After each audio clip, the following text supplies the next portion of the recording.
The high court occupies the place as the court of record. अब high court जो है उस जगह को भी ऑक्यूपाई करता है एक कोर्ट ऑफ रिकॉर्ड की तरह। The high court publishes its judgment decisions in an organised form. जो भी जजमेंट होते हैं, डिसीजंस होते हैं, उसे बड़े ऑर्गेनाइज तरीके से हाई कोर्ट पब्लिश करता है। These judgments and decisions are bindings and final, for they can be used, these court direct decisions and judgments as reference while taking decisions on various cases in future। ये जो judgement और decisions हैं ये bindings होती हैं और final होते हैं, ताकि इनको जो है जो भी कोर्ट डिसीजंस हैं, जजमेंट हैं, उनके रेफरेंस के तौर पे यूज किया जा सकता है जब भी कोई डिसीजन लिया जाता है अलग अलग केसेस में फ्यूचर के। The lawyers use these published judgments and decisions as citations while pleading their case। इसी तरीके से लॉयर्स जो होते हैं वो इन पब्लिश जजमेंट्स और डिसीजंस को एक तरह से अपने लिए एक रेफरेंस की तरह आप मान सकते हैं जब भी वो डिसीजंस लेते हैं आगे के केसेस में, फ्यूचर के, या अपने केसेस को जब वो लड़ते हैं उसमें जब भी वो बहस करते हैं तो इनको एक तरह से रेफरेंस की तरह यूज करते हैं। The court has a power to punish for the contempt of court. अगर कोर्ट की अवमानना होती है तो कोर्ट के पास ये पावर है कि पनिश करे। The High Court of Gujarat is located on the Sarkhej Gandhinagar highway 16 Ahmedabad. जो गुजरात का हाई कोर्ट है वो सरखेज गांधीनगर हाईवे पे है 16 गुजरात अहमदाबाद में। फिर आते हैं सबऑर्डिनेट कोर्ट्स पे। Under the guidance and the supervision of the high court of any state there are district and taluka courts, fast track courts, quota courts, tribunals and certain special courts. Guidance और supervision high court का जो होता है किसी भी state के, उसके अंतर्गत डिस्ट्रिक्ट और तालुका कोर्ट्स आते हैं, फास्ट ट्रैक कोर्ट्स आते हैं, पोटा कोर्ट्स हैं, ट्रिब्यूनल और कुछ स्पेशल कोर्ट्स हैं। Each state is divided into an administrative unit called district consisting of a civil code, criminal code and revenue code. हर स्टेट जो है वो डिवाइडेड है एडमिनिस्ट्रेटिव यूनिट में, जिसको कि डिस्ट्रिक्ट कहते हैं। उसमें एक सिविल कोड होता है, क्रिमिनल कोड होता है और एक रेवेन्यू कोड होता है। अब आते हैं सबसे पहले डिस्ट्रिक्ट जज पे। The appointment and the promotion of any individual to the post of the district judge is done by the governor of the respective state in consultation with the high court of the state। जो appointment है, promotion है किसी भी individual का district जज के पद के लिए, वो करा जाता है गवर्नर के द्वारा जो उस रिस्पेक्टिव स्टेट का होता है, और वो करता है हाई कोर्ट जो स्टेट की है उससे सलाह मशवरा के बाद। क्वालिफिकेशन क्या होनी चाहिए? A person being appointed as a district judge should be a citizen of India, भारतीय नागरिक होना चाहिए। Should possess a practice as an advocate for at least 7 years। Advocate होने के नाते लगभग 7 साल उनकी प्रैक्टिस होनी चाहिए। An officer in the judiciary of either the state or the central government too is eligible to be appointed as a judge of the Supreme Court। अगर कोई ऑफिसर जुडिशरी में है, स्टेट या सेंट्रल गवर्नमेंट के, तो वो भी जो है एलिजिबल है कि उसे जज बनाया जा सके डिस्ट्रिक्ट कोर्ट का। All the other judges other than the district judge are appointed by the governor or the high court in consultation with the state public service commission in accordance with the rules framed by the constitution। बाकी जितने भी जजेस हैं district जज को छोड़ दें तो वो अपॉइंट किए जाते हैं गवर्नर द्वारा या हाई कोर्ट के द्वारा, जब स्टेट पब्लिक सर्विस कमीशन से सलाह करके जो रूल्स बनाए गए हैं कॉन्स्टिट्यूशन के द्वारा उनके अंतर्गत। The judges who handles the civil suits is called the district judge and the judges who handles the criminal cases is called the sessions judge। जो जज सिविल केसेस से डील करते हैं वो डिस्ट्रिक्ट जज हैं, जो जजेस क्रिमिनल केसेस से डील करते हैं वो सेशंस जज हैं। A district court hears the petitions challenging the judgments of lower courts under it। अब डिस्ट्रिक्ट कोर्ट जो है उन पिटीशंस को सुनती है जो चैलेंज किए गए हैं, बाई चांस लोअर कोर्ट्स जो उसके नीचे हैं उनके जजमेंट को चैलेंज किया जाता है तो वो डिस्ट्रिक्ट कोर्ट पिटीशन सुनती है। All the civil suits of ₹1 lakh or more either by the government or against the government are carried out in the district civil courts। जितने भी सिविल केसेस हैं 1 लाख रुपए के या उससे ज्यादा के, वो गवर्नमेंट के द्वारा या गवर्नमेंट के खिलाफ, तो वो सब करे जाते हैं डिस्ट्रिक्ट सिविल कोर्ट्स में। The judge of the district court has the power to run the cases of marriage, divorce, alimony, reform and cases of parental custody। जो जज हैं डिस्ट्रिक्ट कोर्ट के, उनके पास पावर है कि जो केसेस हैं मैरिज, डाइवोर्स, एलिमनी, रिफॉर्म्स या केसेस पेरेंटल कस्टडी के लेके उनको सुनते हैं या उनके यहाँ चलाए जाते हैं। The criminal courts include session court, first class judicial magistrate court, second class judicial magistrate court, Mamlatdar and executive magistrate court. Criminal courts के अंतर्गत ये सारे कोर्ट्स आते हैं। These courts have the power to give punishment of imprisonment ranging from 3 to 10 years and a penalty up to ₹5,000 or more. अब इन courts के पास ये power होती है कि पनिशमेंट दे सकते हैं, जेल कर सकते हैं, 3 से 10 साल तक की सजा दे सकते हैं या पेनल्टी लगा सकते हैं 5,000 रुपए तक की या उससे ज्यादा। In case of a murder, the court can give the capital punishment, lifetime imprisonment and life sentence. Murder के केस में वो उसको, जैसे होता है ना कि आप कैपिटल पनिशमेंट दे रहे हो कि इतना आपको हर्जाना देना होगा, लाइफ टाइम इम्प्रिजनमेंट, उम्र कैद दे सकते हैं या फिर फांसी भी दे सकते हैं। Apart from these in a district there are small cause court and a family court too. अब इन सबको अगर छोड़ दें तो डिस्ट्रिक्ट में इसके अलावा स्मॉल कॉज कोर्ट भी होते हैं और फैमिली कोर्ट भी। For the case pertaining to land revenue there is a revenue court and for the disputes of the labours there is a labor court along with other tribunals. जो case land revenue से related होते हैं उनके लिए revenue court है और जो labour dispute संबंधित होते हैं उनके लिए लेबर कोर्ट है। इसके अलावा ट्रिब्यूनल्स भी होते हैं। As per example, a tribunal for compensating vehicle accidents for the protection of service and other rights of the teachers and professors, there is a Gujarat Educational Organization Service Tribunal. अब example के तौर पर एक tribunal जैसे vehicle accident है उसके compensation के लिए या प्रोटेक्शन ऑफ सर्विस और अदर राइट्स जो टीचर्स की है, प्रोफेसर्स की है, उनके लिए, तो ऐसे में एक ट्रिब्यूनल है Gujarat educational organisation service tribunal. Tribunals for recovering debts, for the protection of consumer rights protection forum. इसी तरह से ट्रिब्यूनल्स हैं जो कर्जे होते हैं उनको रिकवर करने के लिए, प्रोटेक्शन कंज्यूमर राइट्स के लिए, उसके लिए बनाए जाते हैं consumer rights protection forum. These tribunals function like court and help the cases wherein the petitions recover their losses and receive compensation. ये ट्रिब्यूनल जो है कोर्ट के जैसे ही फंक्शन करते हैं, केसेस में मदद करते हैं जहाँ petitioners को नुकसान होता है तो उसकी भरपाई या compensation मिलता है।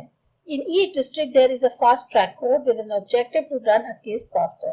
हर डिस्ट्रिक्ट में एक फास्ट ट्रैक कोर्ट होता है जिसका मुख्य एम होता है कि केस जल्दी चलाया जाए। For hearing the cases of Pota, there are Pota courts in Gujarat. अब पोटा के केस को सुनने के लिए पोटा कोर्ट्स हैं गुजरात में। All these courts have gathered importance by decentralizing their administration and function independently. सारे कोर्ट्स की सबसे इम्पोर्टेंस इसलिए ज्यादा हो गई है क्योंकि सबने जो है अपने एडमिनिस्ट्रेशन को जो है डिसेंट्रलाइज किया है और सही तरीके से फंक्शन करते हैं इंडिपेंडेंटली, फर्मली और lawfully. People have started taking all the benefits and have become aware. अब लोग जो है इन सब का फायदा उठा रहे हैं और जागरूक हो रहे हैं। फिर आते हैं लोक अदालत पे। Gujarat state is the first to start Lok Adalat to provide speedy and economical justice to the poor, weak and exploited section of the society. Gujarat state पहला था जिसने लोक अदालत को शुरू किया ताकि जल्दी आर्थिक तौर पे सही तरीके से न्याय मिल सके गरीब को, जो बिल्कुल कमजोर है या शोषित वर्ग है सोसाइटी का। Under this code provides free support and guidance through Legal Aid Service Center situated in Ahmedabad. इस कोड के अंतर्गत फ्री सपोर्ट और गाइडेंस दी जाती है लीगल एड सर्विस सेंटर द्वारा जो कि अहमदाबाद में है। लोक अदालत function voluntarily even on Sundays and holidays at the district and taluka headquarters as per the convenience of the petitioners. अब लोक अदालत जो है वो संडेज को भी, छुट्टियों के दिन भी फंक्शन करती हैं डिस्ट्रिक्ट और तालुका हेडक्वार्टर्स में, जैसा कि petitioner को आसानी हो।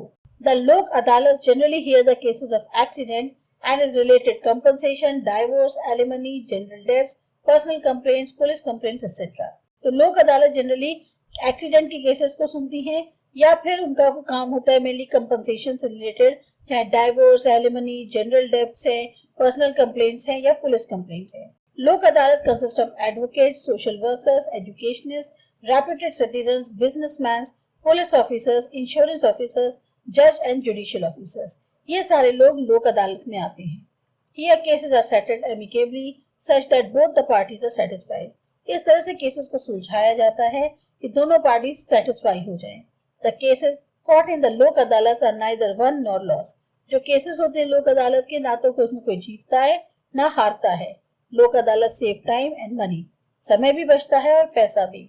Many pending cases are solved. और कई सारे जो रुके हुए केसेस हैं, डिलेड केस हैं, वो सब सॉल्व हो जाते हैं। All the judgments of the Lok Adalat are backed by the law. Therefore, the Lok Adalats have become center of attraction. जितने भी जजमेंट्स हैं लोक अदालत के वो सब कानून से ही रिलेटेड हैं और इसीलिए लोक अदालत जो है आजकल सेंटर ऑफ अट्रैक्शन बना हुआ है। Independence of judiciary. The Indian Constitution has kept the judiciary independent, firm and fearless from the legislature and the executive for the protection of the fundamental rights of the citizens, for the social, political, economic equality and providing justice. जो Indian संविधान है उसने judiciary को independent, firm और fearless रखा है legislature और executive से, ताकि फंडामेंटल राइट्स जो सिटीजन्स की है उनको सुरक्षित किया जा सके, सोशल, पॉलिटिकल और इकोनॉमिक इक्वालिटी के लिए और जस्टिस देने के लिए। The judiciary should not be inclined or biased towards the government. ना तो जुडिशरी ज्यादा झुकी होनी चाहिए ना फेवर करनी चाहिए गवर्नमेंट का। The terms and conditions for the appointment of judges, the appointment process, pay scales, transfer, promotion, retirement, etc. is taken care of by the executive as per the constitutional provision. जो भी terms and conditions हैं, चाहे जजेस को appoint करना हो, उसके appointment की प्रक्रिया, पे स्केल, ट्रांसफर, प्रमोशन, रिटायरमेंट, सबका ध्यान जो है वो एग्जीक्यूटिव रखते हैं जैसा संविधान में दिया गया है। द जजेस are appointed for specific period of time. निश्चित समय के लिए जजेस को चुना जाता है। The executives can not remove any of the जजेस ड्यू टू देयर विल और एनी पॉलिटिकल प्रेशर। किसी भी पॉलिटिकल प्रेशर की वजह से या अपनी मर्जी से किसी भी जज को नहीं हटाया जा सकता। The pay scale, term of service, promotion, transfer, benefits of promotion, pension fund of the जजेस कैन नॉट बी ऑल्टर्ड। ना इन सब चीजों में जो है चेंज किए जा सकते हैं। During the term of service of the जजेस एनी ऑफ देयर बिहेवियर और their judgments can not be discussed और critically reviewed in the parliament और द लेजिस्लेटिव असेंबली। जब तक उनका कार्यकाल चल रहा है जज का, तब तक उनका कोई भी बिहेवियर या उनका कोई भी जो जजमेंट है वो ना तो उस पर बहस होगी ना उसकी आलोचना करी जाएगी पार्लियामेंट के अंदर या लेजिस्लेटिव असेंबली के अंदर। The judge after their retirement cannot carry out their practice in any of the courts. अब रिटायर होने के बाद कोई भी जज जो है वो प्रैक्टिस नहीं कर सकता किसी भी कोर्ट में। The purpose is to empower the judges to perform their duties fearlessly, honestly, self-reliantly, independently and firmly so that the judges can impart true, transparent and quick justice. जो मेन पर्पस है जजेस को empower करने का कि वो अपनी duties बिना डरे, ईमानदारी के साथ, आत्मनिर्भर होकर, आज़ादी से और सही तरीके से करें, वो इसीलिए है ताकि जजेस जो हैं बिल्कुल फेयर, सच्चाई के साथ, पारदर्शी और जल्दी से डिसीजन दें। The Indian Constitution has given the judiciary independent, impartial and uniform place. तो हमारे भारतीय संविधान में जुडिशरी का एक अपना ही अलग स्थान है। The case of public welfare, the question of public welfare or important problems pertaining to the public welfare can be written in on a simple postcard or an ordinary letter to the Supreme Court. जो cases हैं public welfare से related, जो सवाल हैं public welfare के या जो खास समस्याएं हैं पब्लिक वेलफेयर को लेकर, उनको एक साधारण से पोस्ट कार्ड पे भी लिखकर जो है या साधारण से लेटर में भी लिखकर सुप्रीम कोर्ट में दिया जा सकता है। In the past, the Supreme Court has treated such matters as petitions and has given trend setting judgments. पहले क्या था, जो सुप्रीम कोर्ट थी उसने इस तरह के मैटर्स को जो है पिटीशंस या क्या कहते हैं की तरह डील किया और फिर एक तरह से जजमेंट सेट करने का ट्रेंड चल गया। This has proved the vigilance of the judiciary in the public.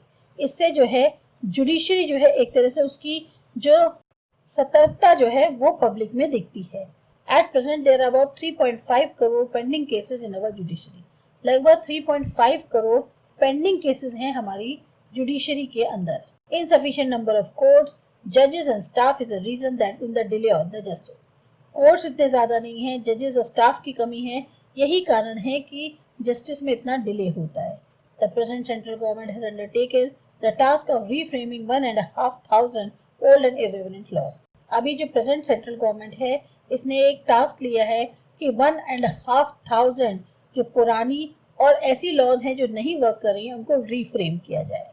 तो ये था आपका चैप्टर। आपको अच्छा लगा, समझ में आया, सब्सक्राइब करो माय चैनल आसा एजुकेशन। बाय।